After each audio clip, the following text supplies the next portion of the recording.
அந்த கிரமப்படி உள்ள பூணலை சாட்சாத் பிரகஸ்பதி பகவான் கொண்டு வந்து கொடுத்தாராம் குரு. அவர் அதை கொடுத்ததுக்கு அப்புறமா மேகலைன்னு பெல்ட் மாதிரி ஒண்ணு இருக்கும். இந்த முஞ்சி பில்னால கட்டி இந்த இடுப்புல கட்டினார்னா இந்த உபநயன காலத்துல கட்டிக்கிறது. பின்னாடி இந்த பையன் கல்யாணம் பண்ணிட்டு தம்பதியா வாடுறதுக்கு இந்த மேகலை ரொம்ப உபகாரமா இருக்கு. அவன் பூணல் போட்டிருந்ததுல இருந்து திரும்பி கிரகஸ்தனாகிற வரைக்கும் இந்த மவுஞ்சியை அவுக்கவே கூடாது. இப்ப வேஷ்டி இடுப்புல எடுக்கலங்கிறதுக்காக பெல்ட் வாங்கி கட்டிக்கிறா பாருங்க. அதனால பெல்ட் கிடையாது. பெல்ட்டுக்கு பதிலாக இந்த மவுஞ்சியே இடுப்புல அந்த ரோடு இருந்ததுன்னா நரம்பு சம்பந்தமான உபாதைகள்லாம் அவனுக்கு இருக்காதுன்னு ரிஷிகள் தீர்மானம் பண்ணி சொல்றான். தர்ப்ப புள்ளியே அழகா பண்ணி அதை முறுக்கி கயிறு மாதிரி பண்ணி 3 ரோல் கட்டி அது வடக்கு முடிச்சு வர போல கட்டணும்னு பேரு. மேகலாம் கஷ்யபோதாது கஷ்யபர் கொண்டு கொடுக்கிறார். தன் அப்பாவான கஷ்யபர் மேகலையை கொடுத்தார். கிருஷ்ணாதினம்னு மாந்தோல பூமாதேவி கொண்டு வந்து கொடுக்கிறார். ஏன்னா பூமிக்கு தானே எங்கெங்க மிருகங்கள் எங்கெங்க வசிக்கிறதுன்னு தெரியும். அந்த பூமாதேவியே எந்த இடத்துல மான் வசிக்கிறதோ அந்த மானிடத்துல இருந்து மான் தோலை கிரகிச்சு கொண்டு வந்து கொடுத்தாலாம். தண்டம்னு உபநயனமான பையன் பிரம்மதண்டம் வச்சுக்கணும். பொரசு, வில்வம், அஸ்வத்தம், பலாசம் இப்படிலாம் இருக்கலாம். அந்த தண்டம் பிரம்மதண்டம்னு இவனுடைய தோல் வரைக்கும் இருக்கணும், நாபி வரைக்கும் இருக்கலாம், தொப்புள் அதவ பக்ஷம் அப்படிலாம் சொல்ற. இந்த பிரம்மதண்டத்தை சோமம் வனஸ்பதியா இருக்கக்கூடிய சோமன் கொண்டு வந்து கொடுக்கிறார்.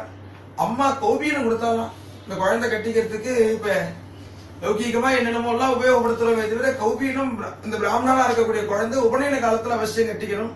அதை கட்டுறதுக்கு மந்திரங்கள்லாம் உண்டு. அந்த அந்த கௌபீனத்தை கொடுக்கிறார். ஜௌச்சத்திரம் ஜெகதீபதேகே கமண்டலும் வேதகர்பகா கமண்டலுவ கிண்டி வாய் கொண்டு வந்து கொடுத்தார் பிரம்மதேவன். குசானே சப்தரிஷயோதது சப்தரிஷிகள் தர்ப்பத்தை கொண்டு வந்து கொடுக்கிறார். சமிதாதனம் பண்ண போறான் அந்த பையன். உபநயனமான பையனுக்கு என்ன பெருமை அப்படின்னா அவன் இதுக்கப்புறம் பண்றக்கூடிய காரியங்கள் எல்லாம் லோகக்ஷேமத்துக்காக. ஏன்னா இவன் பண்ற அர்க்கியத்தினால ஆகாசத்துல இருக்கிற சூரியனை மந்தேகால்னு சொல்லி சில ராட்சசர்கள் போய் இந்த சூரியனை போய் அட்டாக் பண்றான். சந்தியா காலத்திலையும் காலம்பர காலத்திலையும் போய் அட்டாக் பண்ணும் பொழுது சூரியனால எதிர்க்க முடியாம இருக்கிறதுக்கு பிராமணால் ஒரு அர்க்கியஜலம் போய் அவளை போய் தடுத்து அந்த ராட்சசர்களுடைய வருகையை தடுக்கிறது. மந்தேஹாருனே தீபே பிரக்ஷிபந்தி வேதத்துல போய் சொல்றாரு. அதனால இந்த பிராமணன் சந்தியாவந்தனம் பண்றதுனால என்னன்னா தனியா ஒரு பரிகாரம் பிராயசித்த காரியம் பண்ண வேண்டாம். சந்தியாவந்தனம் பண்றதுனால காலம்பர சந்தியாவந்தம் போது சொல்றான் சூரியஸ்ச மாமன்யஸ்ச மன்யுபதயஸ்ச மன்யுகிருதேப்யஹ பாபேப்யோ ரக்ஷந்தாம் யத்ராத்ரியா பாபமகானிஷம் மனசா வாசா ஹஸ்தாப்யாம் பத்யாமுதரேன சிஷ்ணா ராத்ரிஸ்ததவலும்பது யத்கிஞ்சதுரிதம் மயி இதமஹம் மாமமிருதயோனோ சூர்யே ஜோதிஷி ஜுகோ விஸ்வாஹா. காலம்பர சந்தியாவந்தம் போது ஒரு தண்ணி ஜலத்தை கையில வச்சுட்டு சூரியனை பிரார்த்தனை பண்ணி ஸ்லோகம் என்ன சொல்ற அந்த மந்திரத்தை என்ன சொல்றாரு அப்படின்னா பத்யா முதரேன சிஷ்ணா கைனாலேயோ கால்னாலேயோ மனசுனாலேயோ வயிற்றுனாலேயோ இல்ல மர்மமான ரூபத்தினாலேயோ நான் ஏதாவது தப்பு பண்ணியிருந்தேன்னா அதெல்லாம் நிவர்த்தி ஆகணும் அப்படின்னு சொல்லி இந்த தீர்த்தத்தை சாப்பிட்றதுனால ராத்திரி பண்ண தப்பு பூரா காலம்பர சந்தியாவந்தம் பண்ணும்போது போயிடுறது. காலம்பரில இருந்து மத்தியானம் வரைக்கும் உள்ள தப்பு மாத்தியானியம் பண்றதுனால போயிடுறது. மாத்தியானியத்துல இருந்து சாயந்தரம் உள்ள தப்பு சாயந்தரம் ஆயிடுறது. இதனால என்ன ஆகுது அப்படின்னா தப்ப அப்பப்ப எரேஸ் பண்ணிட்டே வந்துட்டோம்னா ஜோலியே கிடையாது. ஆத்துலயே இந்த சிண்டெக்ஸ் கையில நம்பர் தொட்டில இருக்கு பாருங்க, அன்னன்னைக்கு உள்ள அந்த 10 இதெல்லாம் அன்னன்னைக்கு குத்தி விட்டு இந்த சாத்தை போக வச்சுட்டோம்னா வேற சிரமமே கிடையாது. இந்த சாத்தை சேர்த்துட்டே வந்தோம்னா அப்புறம் அது ரொம்ப போய் அடைச்சு போய் அப்புறம் ஆள் வந்தாதான் கிளீன் பண்ண முடியும். அதாவது ஒரு லேபர் வந்து அதை குத்தி விட்டு குத்திர இடத்துக்கு சிமெண்ட் போட்டு இவ்வளவு வேலை இருக்குது. இந்த பாவத்தை சேர்க்க விடாம அன்னன்னைக்கு பண்ற தப்ப அன்னன்னைக்கு கிளீன் பண்றதுக்கு ஒரு மந்திரம் சொல்லி சந்தியாவந்தனத்தினாலேயே இவ்வளவு க்ஷேமம் ஏற்படுறது அப்படின்னு போய் சொல்றாரு. அதுக்கப்புறமா பிக்ஷா பாத்திரம் கொடுக்குறாரு. என்ன பிக்ஷை எடுத்துதான் சாப்பிடணும். பிராமணனுக்கு லட்சணமே என்ன அப்படின்னா யாச்சகம் வாங்கிதான் பிராமணன் சாப்பிடணும். அவனுக்கு 6 கர்மா சொல்றார். தானம், பிரதிகிரகம், அத்தியனம், அத்தியாபனம், யஜனம், யாதனம், ஷட்கர்மானி தினே தினேன்னு பிராமணனுக்கு என்ன லட்சணம் அப்படின்னா பிக்ஷை எடுத்து சாப்பிடணும். யாராவது பிக்ஷைன்னு கேட்டு வந்தா அவனுக்கு போடணும்.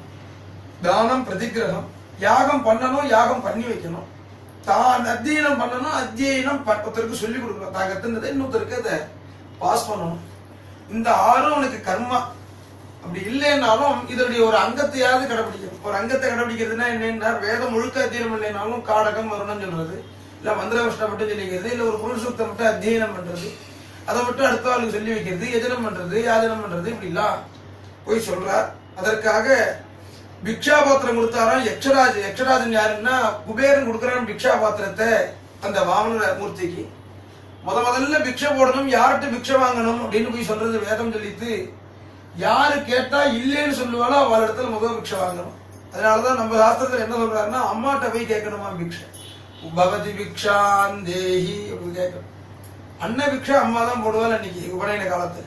இப்படி இல்லைன்னா யாருன்னால் அபிவா ஸ்வசாரம், இப்படி இல்லைன்னா சகோதரி இடத்துல போய் கேட்கலாம். அதனால இங்க யார் போட்டால் உமாதா தம்பிகா சசி, சாட்சாத் அன்னபூர்ணியா இருக்கக்கூடிய பகவதிட்ட போய் பாமணர் பிக்ஷை கேட்கிறார். பிக்ஷை போடுறாளாம் அம்பிகை.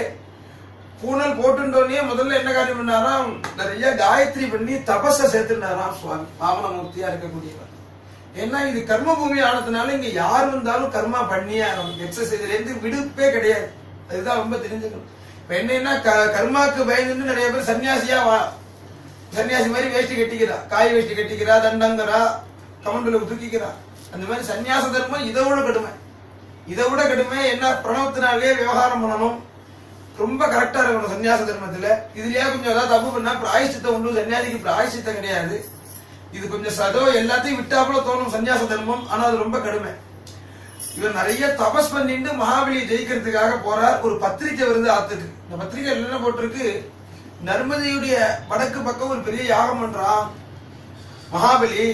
யார் எது வந்தாலும் கேட்டதற்கு மேல கொடுக்கப்படும், இப்படிக்கு உலகத்தோட சக்கரவர்த்தி கையெழுத்து போட்டு ஒரு பத்திரிகை வருது. பார்த்தார் மாவனமூர்த்தி. இந்த பத்திரிகையில வினயமே கொஞ்சம் கூட தெரியல. இந்த பத்திரிகைன்னா என்ன பண்றோம், அடியேன் தாசன் இங்கனம் வாசக தோஷா க்ஷந்தவியா நாரம், அப்படி பாவனையா எழுதுறதுதான் வழக்கம். ஒரு தபால் போடுறோம்னாலும் வினயம் பேசுறதுலயும் இருக்கணும், நிஜமாவும் இருக்கணும், லெட்டர் எழுதினாலும் இருக்கணும். வினயமே இல்லாம அகங்காரத்தை வெளிப்படுத்துறது போல இருக்கு இந்த லெட்டர். சுவாமிக்கு எது பிடிக்காது அப்படின்னா அகங்காரம் விவகாரம் வந்ததுன்னா அவனை பார்க்கறதே கிடையாது. நம்ம ஊர் கஷேத்திர மகாத்திலே ஒரு கதை உண்டு. ஒரு ராஜா நிறைய சொர்ண புஷ்பத்தினால வாங்கி அர்ச்சனை பண்றா. ஒரு நாளைக்கு ஒரு சன்னதிக்கு போகும்பொழுது பார்த்தா ஒரே மண்ணுனால புஷ்பமா இருக்கு சுவாமி இடத்துல. என்னது மண்ணுனால புஷ்பம் இருக்கேன், யாரு நான் பெருமாளை நான் தங்கத்தினால அர்ச்சனை பண்ற போது மண்ணுனால அர்ச்சனை பண்றது யாருன்னு விசாரிக்கிறார் இந்த ராஜா. அப்புறம் யாரோ கீழே இருக்க ஒரு கொயவன் மண்ணுனால பூ பண்ணி அந்தூர் அவன் கையில வச்சுட்டு இருக்கிற ஆராதனை மூர்த்திக்கு இந்த புஷ்பத்தை சேர்ப்பிக்கிறான், மண்ணால பண்ண புஷ்பத்தை. அது திருமலையில் இருக்கக்கூடிய பெருமாள் திருவடியில வந்து விழுந்தது அப்படின்னு ஒரு சரித்திரம் ஒண்ணு போகுது நம்ம ஊர் கசையில கஷேத்திர மகாத்தியத்துக்கு. இங்க என்ன அப்படின்னா அகங்காரம் ஜாஸ்தியா இருக்கு. அந்த அகங்காரத்தை நிவர்த்தி பண்ணணும். அப்ப என்ன காரணம், இந்த ஐஸ்வர்யம் தானே நம்ம கண்ணை மறைக்கிறது. இந்த ஐஸ்வர்யத்தை நாம வாங்கிக்கணும்னு சுவாமி தீர்மானம் பண்ணி இங்க இருந்து போறார். சுத்வாஸ்வமேதைர் யஜமான மூர்ஜிதம் பலிம் ருகூணாமுபகல்பிதைஸ்ததா ஜகாம தத்ரா கிலசார சம்ருதா பாரே நகாம் சன்னமயன் பதே பதே. இவர் இங்க இருந்து நடக்கிறார். புள்ள ரூபம், வாமனம்னாலே புள்ளம்னு அர்த்தம். அவர் கையில பிண்டி, ஒரு கையில தாழ கொடை, ஒரு சின்ன கொடை, பழைய நாள் கொடை தாழ கொடைன்னு சொல்லுவாங்க.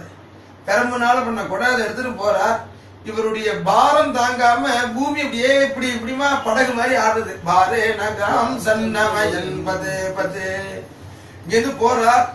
அங்க போனதுக்கு அப்புறமா இவர் வரார். இவருடைய முகத்துல ஒரு தேஜஸ பார்த்து அங்க இருக்கிற மகிழ்ச்சிகள்லாம் ஒருத்தருக்குள்ள ஒருத்தர் பேசிக்கிறாளாம். வரது சூரியன் ஆகாசத்துல ரொம்ப தூரமா இருக்கிற சூரியன் கிட்டக்க உதிச்சுட்டானோ அப்படின்னு கேட்கிறார் ஒரு ரிஷி. கிட்டக்க சூரியன் உதிச்சாருன்னா மேலேந்து சூரியன் உதிக்கிறதே வெயில் தாங்கல. இவர் கிட்டக்க உதிச்சாருன்னா வெளிச்சம் இருக்கே தவிர ஒரு ஹீட் இல்ல, ஒரு கடுமையான ஒரு ஹார்ட் இல்லாம ரொம்ப குளிர்ச்சியா இருக்கு. ஒருவேளை சூரியனா இருக்காது. அப்ப சரத்குமாரன் யஜ்யம் நடக்கிறதுன்னு பார்க்க வந்திருக்காரோ அப்படின்னு எதிர்பார்க்கிறார். அதுவும் இல்லாம பிருகு இருக்குமா, பிருகு என்ன யஜ்ய தபஸுக்கெல்லாம் ரொம்ப எக்ஸ்பர்ட்டா சொல்றது பிருகு முனிவரை தான் சொல்லுவார். அவர் வந்திருக்காரோ யாகத்தை பார்க்க. இப்படி எல்லாம் ஒருத்தருக்குள்ள ஒருத்தர் பேசிட்டு இருக்கார். யாரு வந்ததுன்னா சவாமனஹா, வாமனர் வர